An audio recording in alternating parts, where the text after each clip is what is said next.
Hello, it's time to talk about some one-star reviews for some of my favorite books. So my last video that I posted was my favorite books of the year so far. I just really enjoy when I love a book, I love looking through really negative reviews.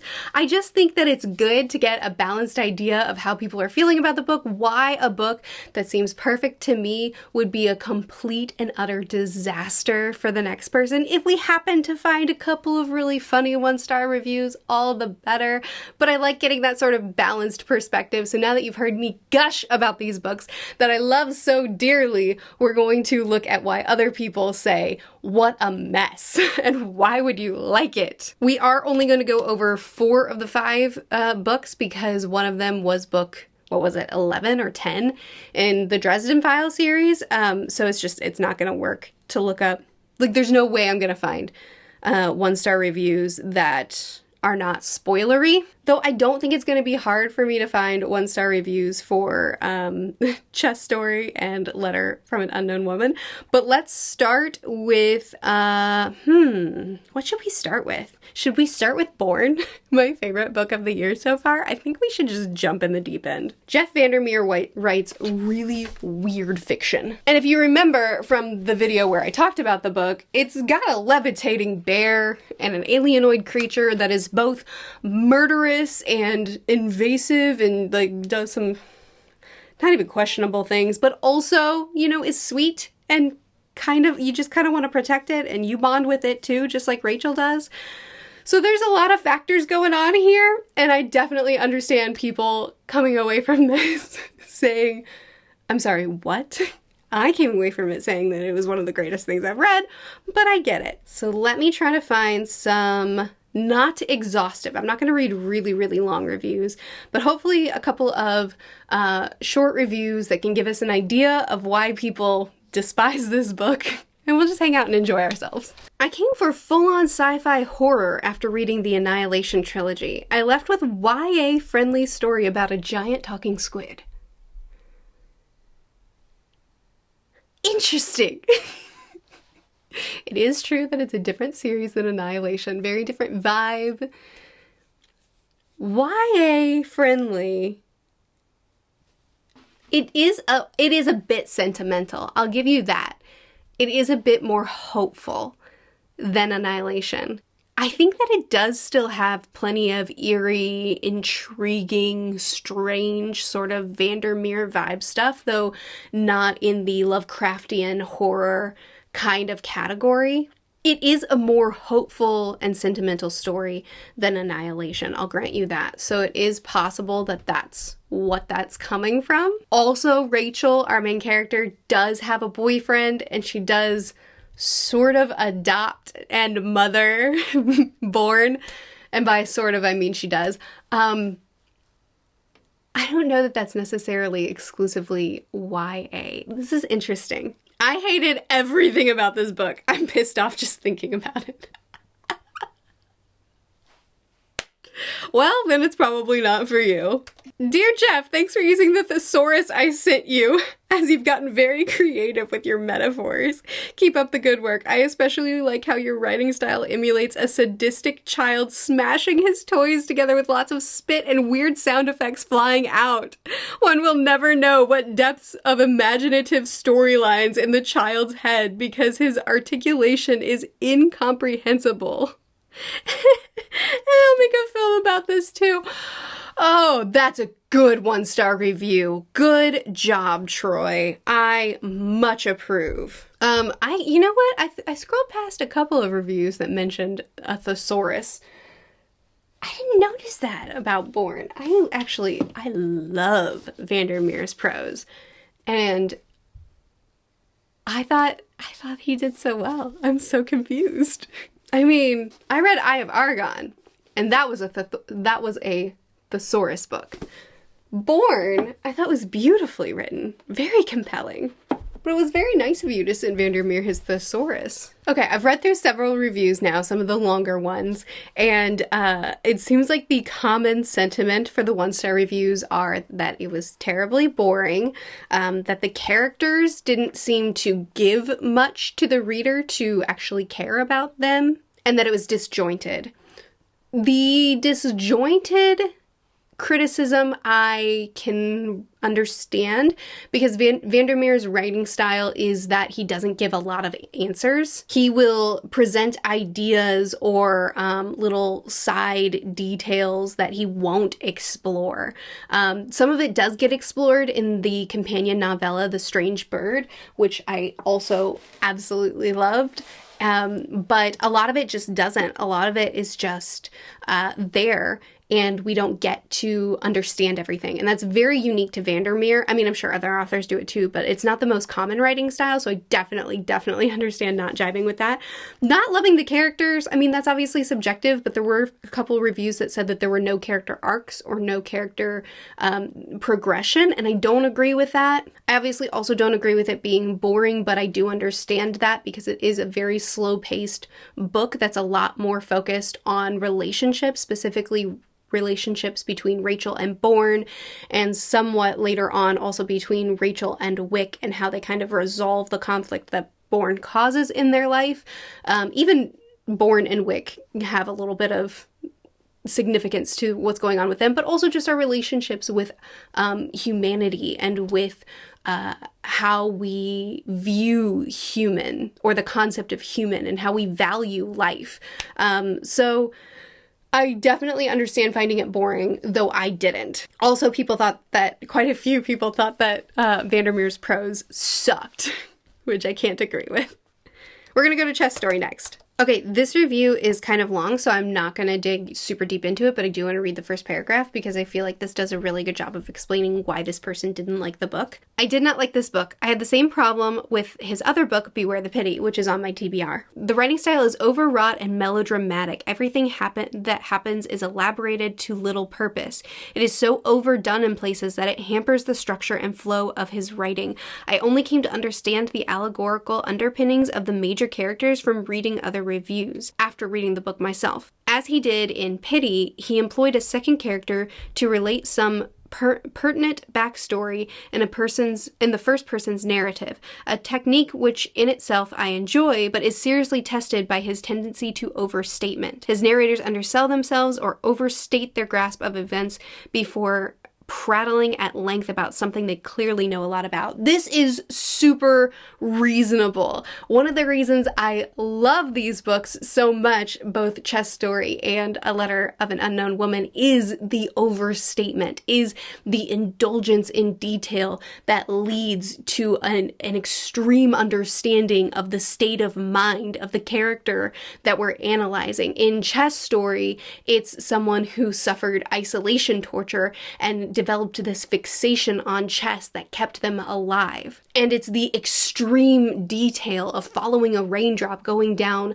a window, or of creating a chessboard in the checkered, with the checkered comforter on the bed, or counting the buttons on a jacket just to have something to focus on, just to keep somewhat sane. It was that extreme detail, that overstated detail, that really illustrated the extreme situation that the character was in, and that was what made me love it. But you're absolutely right that is what this book does, and I can totally understand it being so off-putting, especially because the book does the Chess Story does kind of end in an anticlimax. It's not the most exciting or rewarding ending, so feeling like you just went through all this grueling detail of nothing only to have a lackluster conclusion would be so frustrating. This book was as boring as its title. Beautiful 1-star review. Your review gets 5 stars from me. I didn't think so, but I totally get why you did. Let's move on to The Wound, House of Open Wounds. This is a sequel, so it's going to be a little bit more tricky for me to find really good 1-star reviews to talk with you about, but we will try. Interesting, this is a 1-star review that's mostly written in positive language, but that doesn't make the review positive. Infinitely more readable than its predecessor, which was overly wordy and descriptive without much moving on moving on of the plot. The structure of the narrative is much easier to follow in this book.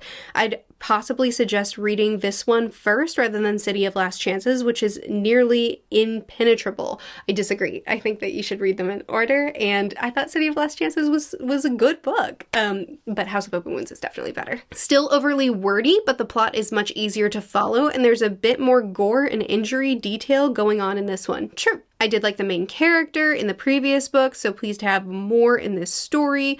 Not sure that I would read any more of the author. The style is very slow and meandering, but if you like a character-driven story that's all about the journey of the protagonist, then this may be the book for you. Okay, so totally understand finding these books boring or meandering.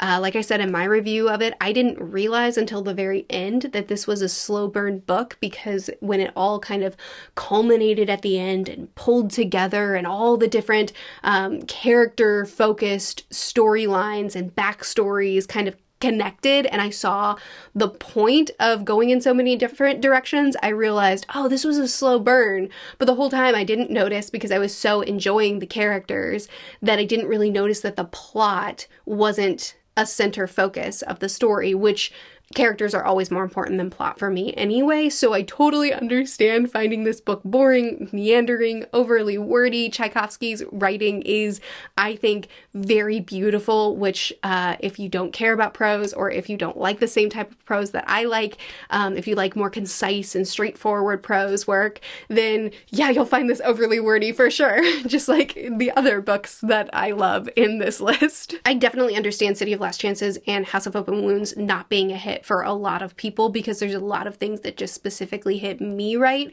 and I think that it has a wide audience of people that would love it, but I also think that it has a wide audience of people that this would be a total miss for, so I totally understand this. There's not a lot of 1-star reviews for this book, probably because it's so recently released, so I'm gonna pop up to a couple of 2 stars. Okay, I've read through several reviews, and there unfortunately aren't any really funny ones to share with you in the 1-star or 2-star category, but it seems like the main thing that people are saying is couldn't connect with it, plot is too overwrought, there's too much going on and I can't keep track of all the threads, and that it was just very boring. So very understandable about it being overwrought, very understandable about it being too broad. There definitely is a lot going on in this series, a lot of perspectives to follow. I actually thought that House of Open Wounds was a lot easier to follow than City of Last Chances, and a lot easier to get into and get invested in than City of Last Chances, because City of Last Chances is very broad right from the gate, and then finally kind of narrows down, and it took me so long to actually get into City of Last Chances,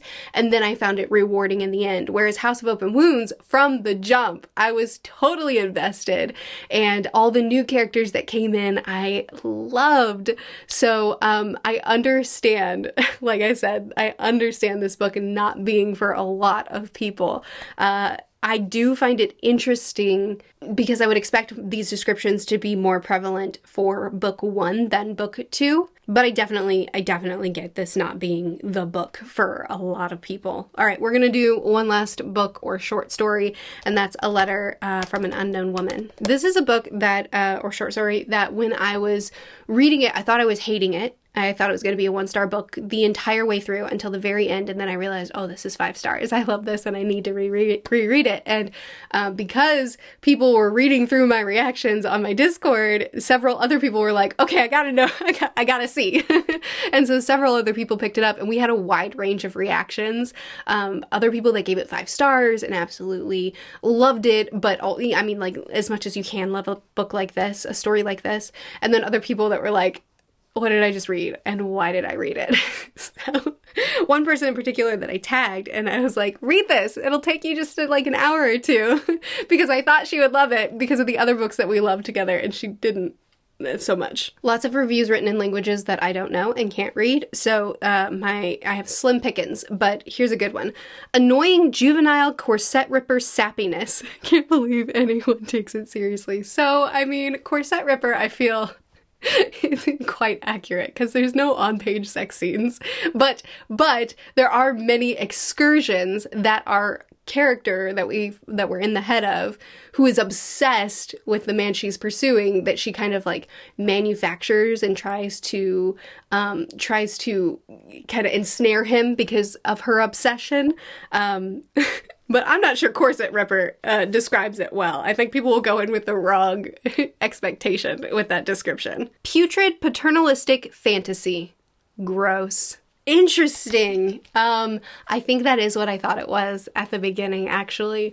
I'm pretty sure that's why I was so put off by it at the beginning, because I was like, what are we doing? Like, what are we romanticizing with this book? But it wasn't until I got to the end that I realized that this is very much not romanticized. This is not glorified. Like, this is not praised, what's happening in this book. It's just that this author is so good at getting into the human psyche of someone who is so obsessed and who is so fixated on a thing. And in this instance, he chose someone who's fixated on a person to the point of self-destruction. But I get it. I really get it, because that's what I thought this was for a really long time. Didn't like it. This is mental illness, not love. Agreed. It absolutely is. I don't think it was meant to be seen that way, though. Unless I'm reading it wrong. Maybe I'm the problem. Maybe it was meant to be romantic and I read it and I was like, this can't be romantic, and I'm just taking the wrong message away. I don't think so, though. I do think that it wasn't meant to be seen as romantic. Pathetic. She's so immature. That isn't love. That was worshipping / insane admiring. Maybe if she got to know him closely, she wouldn't love him that much. Probably true. But then also, I don't think it was about him. I think she just latched on to someone. It didn't matter who it was, how they treated her, how they would have interacted with her. The result never would have changed, because it was more about her than it was about any sort of love. I hated this amount of pathetic love. I would recommend it to someone who's a teenager, or let's say someone who's experiencing love for the first time. No! Don't put this in the hands of a teenager. Don't put this in the hands of someone who thinks that this is love. That would be terrible.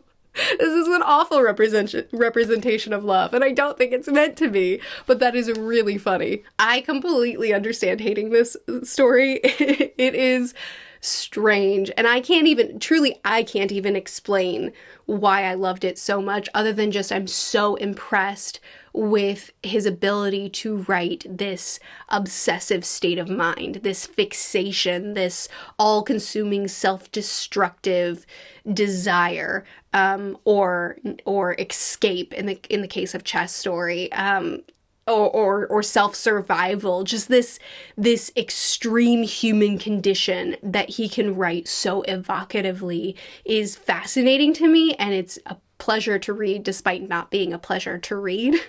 So I super get people not liking it. It completely makes sense to me. Let me try it and see if I can find one or two fun ones for Small Favor. It's gonna be hard because it's book 10 in a series. But let's see if we can grab one or two just to cap off the video. I just really hate goats. Other than that, 5 out of 5. I'm so glad I did this. I'm so glad I didn't pass this by. I should have known there would be some good Dresden nonsense review. By nonsense, I mean that in the best way. This is the best kind of 1-star review. If you're gonna give a 1-star review, make it as petty and like non-descriptive as you can manage, and I will love it. Oh, that's a beautiful review. Good job, Justin. No. That's the whole review. And I love it. It's beautiful. Nice guy. Propaganda.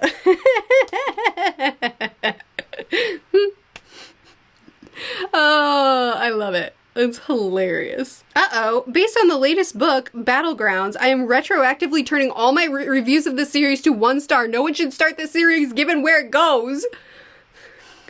What? Am I about to have some existential crisis now because of this? Quite possibly. I don't have any commentary on these reviews. I just am really glad that I ended the video here because, oh my goodness, those are some... Except for that last one. That one made me nervous, but the other ones... Those were some good reviews. I loved that. Okay, so those are some 1-star reviews for some books that I love. I hope, other than Small Favors, I hope that this gave you kind of a look into a more balanced, you know, because I gush. I get really excited when I love a book. More balanced look into what might make these books not perfect for you, or if you read some of these books that I love and thought they were terrible, maybe now you feel like you've been understood, you've been seen, you've been known. Doesn't change my thoughts on these books. I absolutely love them. obviously, but I think that it's great to see what other people's perspectives are on this. I like seeing what makes a book not work for people and kind of getting that more balance, because when I love a book, I don't see its flaws. Usually, that's typically my state of mind when a book is just a total win for me. Anyway, I would love to chat with you more in the comments. Are there any books on this list that you've read, that you've loved, that you've hated, that you want to add on to thoughts for the reviews that I read through today? I would love to chat with you more in the comments. I'll see you again soon. Bye.